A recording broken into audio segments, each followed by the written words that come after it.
بسم اللہ الرحمن الرحیم۔ اللہ کے نام سے جو بڑا مہربان بہت رحم والا ہے۔ سب تعریفیں اللہ تعالیٰ کے لیے ہیں جو سارے جہان کا پالنہار ہے۔ ہم اسی سے مدد و معافی چاہتے ہیں۔ اللہ کی لاتعداد سلامتی رحمتیں و برکت نازل ہو محمد صلی اللہ علیہ وسلم پر، آپ کے آل و اولاد پر اور اصحاب رضی اللہ عنہ۔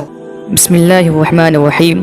ابن سیاد کا قصہ۔ آپ صلی اللہ علیہ وسلم کے زمانے میں مدینہ میں ابن سیاد نام ایک یہودی لڑکا تھا۔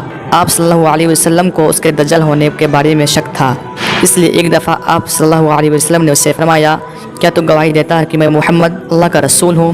وہ آپ کی طرف دیکھ کر بولا، میں گواہی دیتا ہوں کہ آپ امیین ان پڑھ لوگوں کی طرف رسول بنا کر بھیجے گئے ہیں۔ پھر اس نے کہا کہ کیا آپ گواہی دیتے ہیں کہ میں اللہ کا رسول ہوں؟ آپ صلی اللہ علیہ وسلم نے اس کی رسالت کا انکار کیا اور فرمایا، میں اللہ پر اور اس کے رسولوں پر ایمان لاتا ہوں۔ پھر آپ نے ابن سیاد سے پوچھا کہ تجھے کیا نظر آتا ہے؟ اس نے بتایا کہ میرے پاس سچا اور جھوٹا آتا ہے۔ تب آپ صلی اللہ علیہ وسلم نے اس سے فرمایا، میں نے تیرے لیے دل میں ایک چیز چھپا رکھی ہے۔ ابن سیاد نے دکان کہنے کی بھرپور کوشش کی، لیکن یہ لفظ ادا کرنے کی اسے توفیق نہ ملی۔ وہ صرف دکھ ہی کہہ سکا۔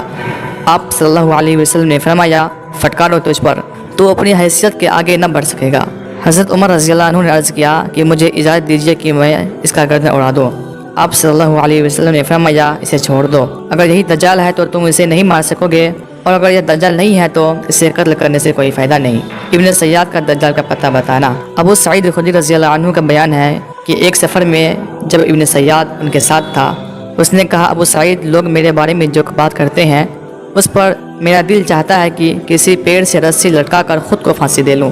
ہو سکتا ہے کہ دجال کے بارے میں آپ صلی اللہ علیہ وسلم کی حدیث کا علم کسی اور کرنا ہو، مگر تم انصار سے چھپی نہیں ہے کہ اللہ کے رسول نے یہ نہیں فرمایا تھا کہ دجال بانجھ ہوگا، اس کی کوئی اولاد نہ ہوگی، جبکہ میں اولاد والا ہوں اور میری اولاد مدینہ میں موجود ہے۔ دجال مکہ مدینہ میں داخل نہ ہو سکے گا، جبکہ میں مدینہ سے آ رہا ہوں اور مکہ جا رہا ہوں۔